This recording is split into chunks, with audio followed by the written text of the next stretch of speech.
heart of the American South lies a region steeped in the mournful melodies of the blues, the Mississippi Delta. But behind those sorrowful songs is a story even more heartbreaking, a story of communities slowly fading away. This feature isn't about finding the ruins of dead cities, but rather tracing the weakening pulse of life in towns that are fighting hard to resist a civil death sentence. These are 15 towns that inch closer to becoming ghost towns with each passing day. Economic collapse, a mass youth exodus, and crumbling infrastructure are the three poisons eating away at these places. Why can't they recover? And how much longer will what's left of their lives manage to hold on?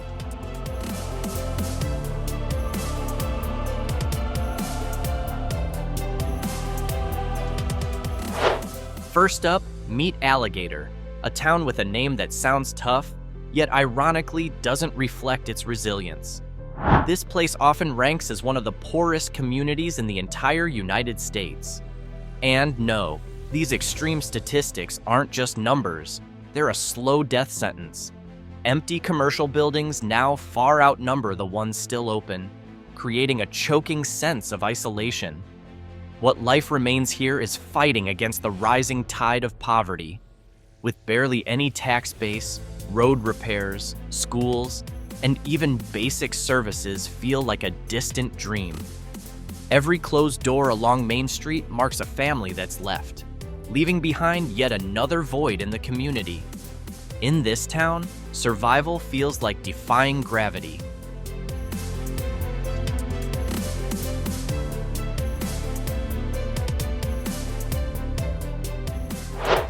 Follow the highway a few miles south, and you'll arrive in Tchula, a living, breathing symbol of economic collapse. To many who live here, Tchula is a beloved hometown, but on paper, it's a statistical ghost. Extremely low household incomes make it nearly impossible to maintain homes or properties. When people can't afford repairs, houses are abandoned. When small businesses can't pay rent, they shut down. It's a cycle that spreads like an infection, filling the town with empty shells. And adding to the burden are disasters like floods, which strike far too often. The downtown core, what should be the beating heart, is now silent and still. With no investments and no real job market, Tchula has become a monument to the devastating effects of institutionalized poverty.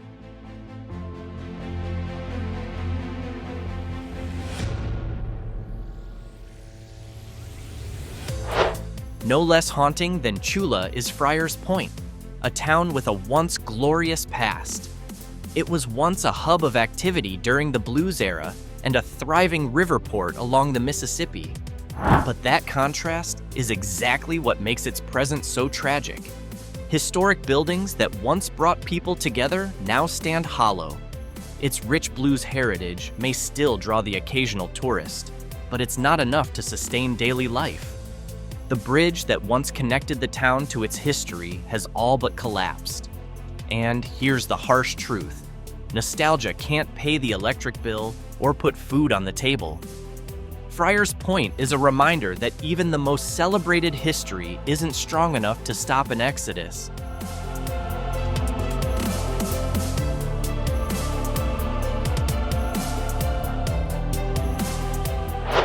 In Oakland, the story of decline takes on a physical, undeniable form. This is what the end looks like in real life. No schools, no grocery stores. What remains are buildings that have literally collapsed. Caved-in roofs, walls with gaping holes. This is a place that has lost the resources even to clear debris, let alone attempt basic repairs. And despite being home to a major company like Ajinomoto, Oakland seems to receive none of the benefits. The failure to maintain public infrastructure marks a turning point, a step closer to becoming a ghost town. Oakland shows us what happens when a community crosses both financial and physical thresholds, and nature begins to reclaim what's left.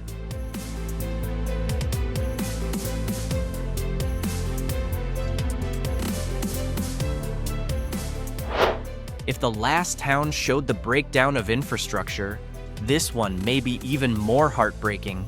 Crenshaw's main road feels deserted. It's a painful sight. Every shuttered shop that once sold groceries or offered services is now a clear sign of families leaving and jobs disappearing. In Crenshaw, emptiness has become the norm, occasionally broken by reports of violence. What life remains revolves around the few who stay, but the quiet streets reflect an almost complete absence.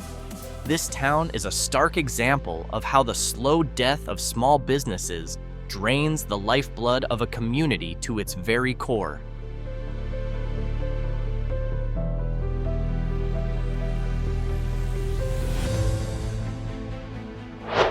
From Crenshaw, we head to Lake Cormorant, a town where the past is visibly fading. Old, abandoned buildings like the former general store are now overgrown with moss, their peeling paint flaking off like dead skin. This is what complete neglect looks like.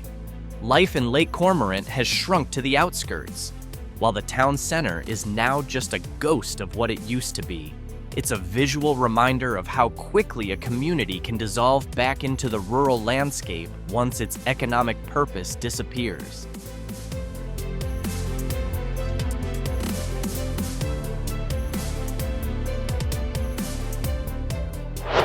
Next to the town we just visited lies Walls, a town wrapped in striking irony. Its iconic water tower still stands tall, a symbol of strength, but beneath it, the community continues to shrink. The downtown area, which should be the town's heartbeat, now shows troubling signs. Everything feels empty. Walls faces both geographic and demographic challenges. Homes are spread far apart, limiting social interaction and commercial activity. This town isn't drowning in a storm surge, but rather sinking slowly under the retreating tide of everyday life.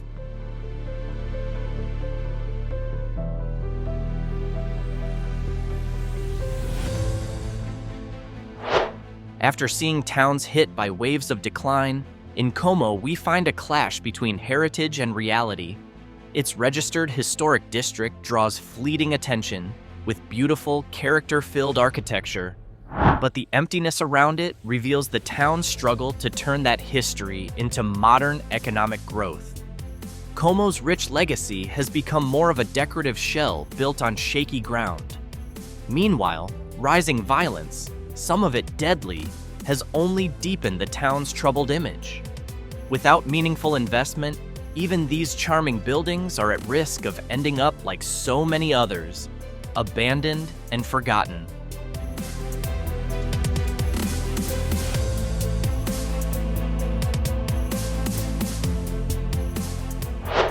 Next, we arrive in a town that clearly has untapped potential, but has been largely overlooked. The wide Sardis River nearby remains underused.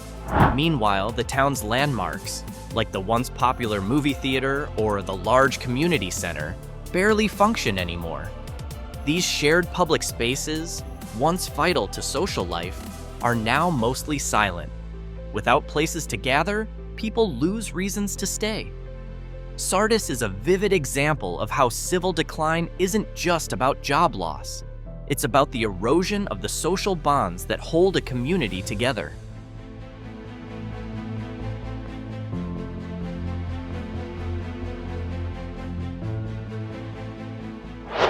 Then there's a town with an unusual name, Coffeeville. It sounds like a place full of cozy cafes, but in reality, there's barely any activity, no grocery store, no bank. This town faces a serious demographic crisis, where the population, just over 700 people, is mostly made up of elderly residents. Here, the issue of regeneration is impossible to ignore. With very few opportunities for young people to return or settle down, the local economy has essentially come to a stop. Even its once yearly small-town festivals are rarely held anymore. Coffeeville is a textbook example of a town that is literally aging toward death, where each passing year brings more empty buildings and fewer signs of life.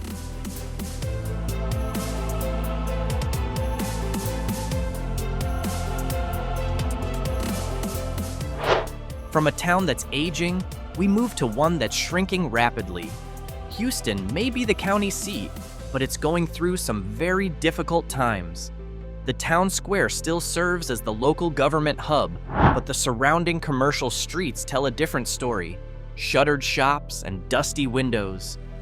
Yes, Houston is larger and might look more stable than the others, but the real challenge lies in keeping basic civic functions going. Schools, police, and public services, as its population and tax base continue to decline. Even its role as an administrative center can't guarantee its survival in the long run.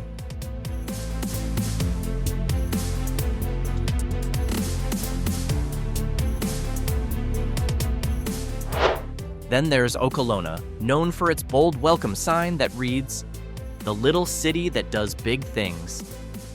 It's a hopeful statement trying to stand tall, but like many towns teetering on the edge of becoming ghost towns, its empty buildings threaten both its visual charm and its civic spirit. The city government is working hard to serve a shrinking population, but every business that closes chips away at the town's hope for revival. Okolona is a powerful illustration of the struggle to preserve civic dignity while surrounded by growing emptiness.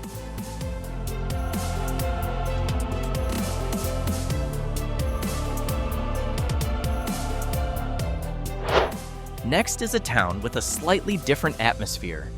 Bruce, a rural town, carries the pain of a slow goodbye. The farmland on the outskirts is still productive, but the downtown, where crops should be sold and profits spent, is strangely quiet. With a population of over 1,500 people, life exists only on the edges, not in the heart of town. Bruce is living proof that today's highly mechanized agriculture no longer depends on a bustling town center to survive, leaving the core of the community neglected and forgotten.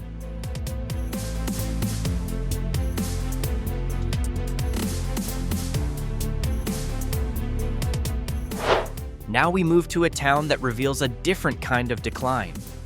This is Amory, a place often described as sick, yet rarely captured in the spotlight.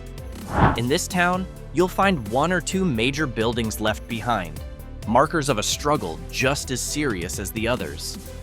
Unlike the towns before it, Amory's decline is more subtle, but the impact can be just as deadly. A steady drop in population with no breaking news, just a slow decay happening beneath the surface.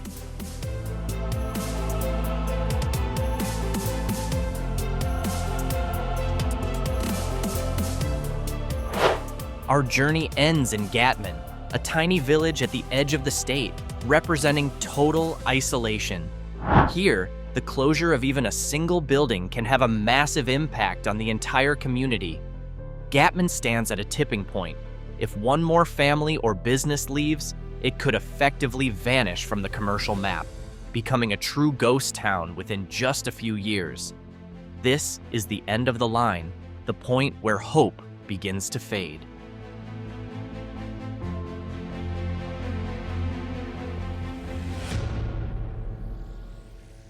What we've seen in these 15 communities isn't just a story of the past.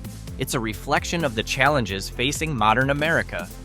This is a slow-motion abandonment, where every empty building becomes a monument to an economy that failed to reach everyone. In the end, these towns are fighting against the current, but emptiness is winning. The question now isn't if these towns will become ghost towns. The real question is, for the communities still hanging on, when will their ghost town status officially be born?